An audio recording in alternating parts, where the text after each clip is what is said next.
আগে দেখি টোটোটা দাঁড়াবার পরে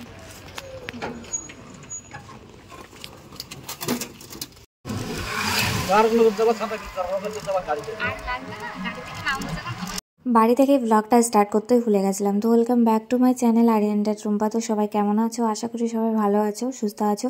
এই ব্লগটা বাংলাতেও হচ্ছে, কিছুটা হিন্দিতেও হচ্ছে। তো এখন যাচ্ছি প্রিয়াঙ্কাদির বাড়িতে, হাবড়াতে। আমার প্রথমবার, মানে এর আগে আমি কখনো হাবড়াতে যাইনি। তো টিকিটটা কেটে নিয়েছি, আর ট্রেন আছে 10টা 4-এ। আমরা একটু আগেই পৌঁছে গেছি, কারণ আমাদের বাড়িটা তো অনেকটা দূরে, তাই ওই শুধু লুকিয়ে লুকিয়ে থাকে।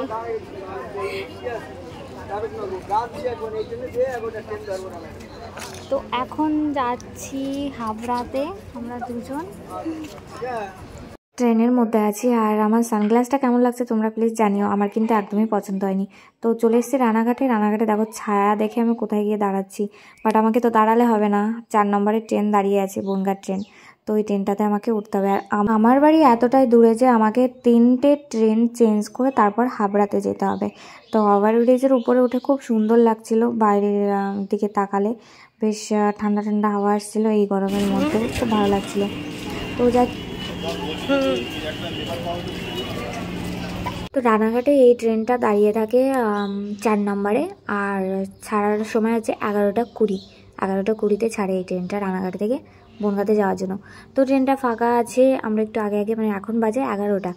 ট্রেনে এখন রাজত্ব করবো আমি আর রুম্পা।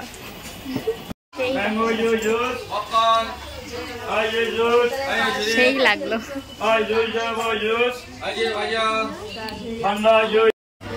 তো চুমকি ট্রেনের মধ্যে উঠলে শুধু খাবো খাবো করে, শুধু খাবো খাবো করে। এ নাকি ট্রেনের মধ্যে উঠলে খিদে পাই। তো না গাইস, এটার উল্টোটা, মানে আমি চুমকি না, আমি রুম্পার খিদে পাই। ট্রেনের মধ্যে উঠলেই রুম্পার ভীষণ খিদে পাই। সারাদিন বাড়িতেই থাকি তো ভালো লাগে না। আর চুমকিও এসছে, ভাবলাম চুমকিকে নিয়ে একটু এদিক ওদিকে যাই, মনটাও ভালো লাগবে। তার জন্য আমি আর চুমকি প্ল্যান করলাম যে চলো প্রিয়াঙ্কাদের বাড়িতে গিয়ে ঘুরে আসি। প্রিয়াঙ্কাদিও অনেকবার বলছিল যে আমাদের বাড়িতে এসে ঘুরে যেও, ভাবলাম যে যাই একটু ঘুরে আসি। চলো, হয়েছে না?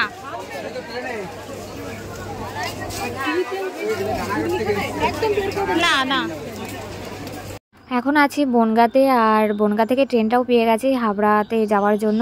আর চুমকি এখানে আমার জন্য ডিম নিয়ে এসেছে। আমি তো ডিমটা বেশি ভালোবাসি খেতে, আর ওর সাথে কোথাও বেরোলেই এত খাওয়াই মানে মোটা বানিয়ে দেয়। তো নেমে গেছে অনেকক্ষণ হলো হাবড়া স্টেশনে। এখান থেকে কিভাবে যেতে হবে আমাদেরকে বলে দিয়েছি প্রিয়াঙ্কাদি ফোন করে, তো সেইভাবেই যাচ্ছি আর কি। আমার তো ফার্স্ট টাইম হাবড়াতে, যেহেতু প্রথমবার যাচ্ছি তো খালি হাতে তো একদমই যাওয়া যায় না, তাই ভাবলাম কিছু মিষ্টি নেওয়া যাক স্বর্ণালীর বাড়ির জন্য আর প্রিয়াঙ্কাদের বাড়ির জন্য, কারণ ওদের বাড়ি দুজনের বাড়ি একদম পাশাপাশি। তো চুমকির আবার একটু প্রবলেম আছে, অ্যালার্জির প্রবলেম, যেটা রোদের মধ্যে বেরোলে ওর মুখটা পুরো ফুলে ফুলে যায়, যার জন্য ফার্মেসিতে গেল। अभी जा रही हूँ तेंतुलतला मार्केट, उधर से टोटो पकड़ना है, तो चलो जल्दी।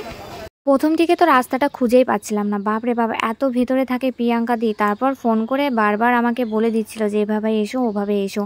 তো যাই হোক, এই যে চলে এসেছি মার্কেটে, আর টোটোতে উঠেও গেছি। দেখতে পাচ্ছ আমরা পৌঁছে গেছি তেঁতুলতলার, কি বলছে বাজার বলছে, দেখাও সুন্দর করে। তেঁতুলতলার বাজারে পৌঁছে গেছি। দেন এখান থেকে বেরোতে হবে টোটো ধরে খড়ের মাঠ প্রাইমারি স্কুল যাচ্ছি। সব কিছু ভালো, সব কিছু ঠিকঠাক আছে। ভিডিওটা বানাতাম না, हाँ बट तो प्रचुर गर्म लगे। पानी नहीं पी रही हूँ, तो ये बार बार मतलब बहुत देर से मुझे बोल रही थी पानी पी लो पानी पी लो। मैं बोला पानी नहीं पीऊंगी मैं अभी, तो अभी पानी खत्म है, तो अभी मैं इसको बोल रही हूँ पानी है, तो ये हंस रही है। ना कट करो, ताकाओ ताकाओ।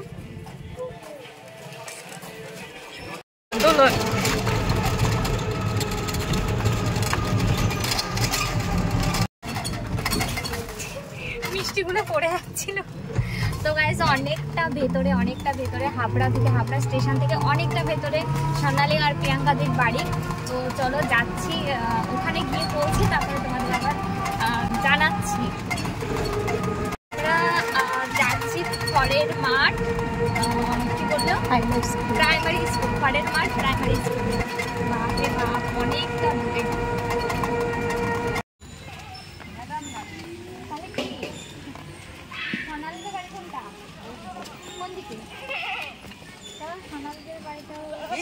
বাবা মিষ্টি মিষ্টি নিয়ে চলে এসেছে।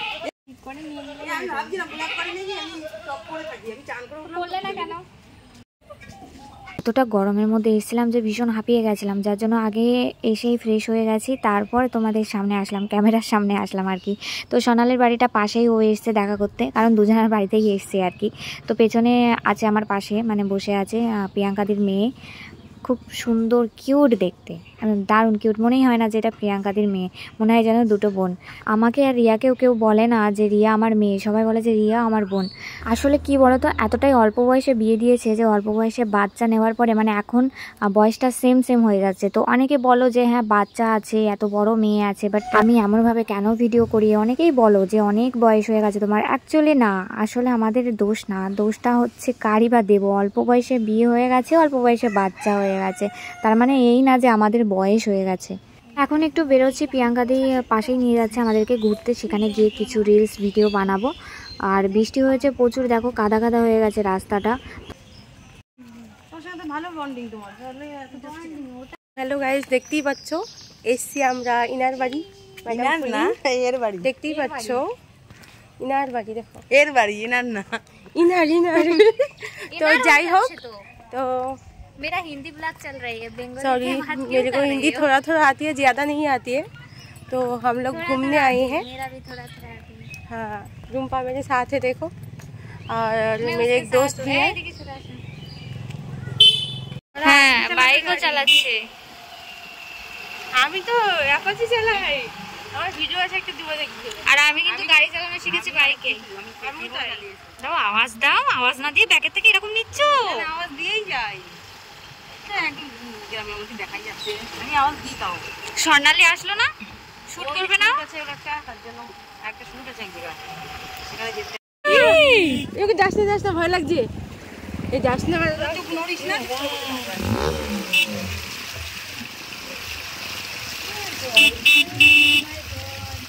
এগুলো ভিডিও করতে পারতে।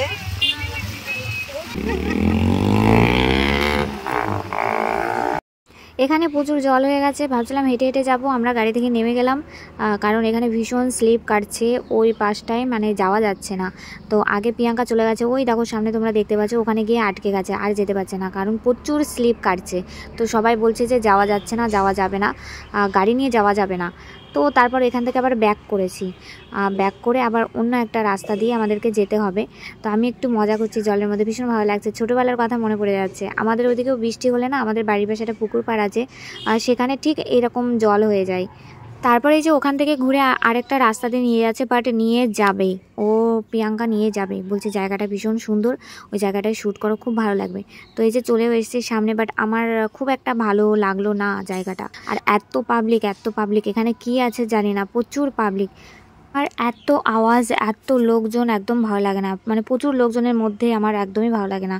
আর দু একজন থাকবে বন্ধু বান্ধব ঠিক আছে, বাট এত পাবলিকের মধ্যে শ্যুট বলো, মানে আগে ভালো লাগতো, এই নিজেকে সবার থেকে সরিয়ে রাখতে আমার বেশি ভালো লাগে ইদানিং আজকাল।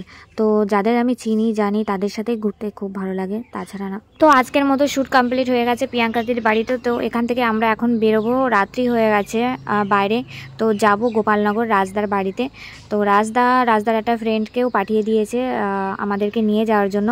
তো সেখানে রাত্রিটা থাকবো, তারপর সকালবেলা বাড়িতে যাব। টাটা করে দাও, টাটা। অনেকটা রাত্রি হয়ে গেছে, প্রিয়াঙ্কাদের বাড়িতে কিছুটা সময় থাকলাম, একটু এনজয় করলাম, ভালো লাগলো। আর এই দাদাদেরকে জিজ্ঞাসা করছিলাম যে তোমাদেরকে আমি ব্লগে নিচ্ছি, কোনো প্রবলেম নেই তো? তো বললো যে না কোনো প্রবলেম নেই। আর চুমকি তো ইধার বহুত থাক গিয়া। রাতের বেলা কোথাও যাওয়াটার মজাই আলাদা। রাজদার দিকে বারবার ফোন করছে কত দূর, আর এখানে চুমকি ঘুমিয়ে গেছে আমার কোলের মধ্যে। আমি একটু মাথাটা টিপে দিচ্ছিলাম, কারণ ওর মাথাটা প্রচুর ব্যথা করছিল আর কি। আমার তো অভ্যাস আছে এইভাবে শ্যুট করা ঘুরে ঘুরে, বাট ওর অভ্যাস নেই, ওর প্রথমবার তো, যার জন্য এই প্রবলেমটা হচ্ছে। তো চলো, তারপর কথা বলতে বলতে রাজদার বাড়িতে পৌঁছে গেছি, মাসিমাকে ফোন করে দিয়েছি, মাসিমা নিচে আসছে।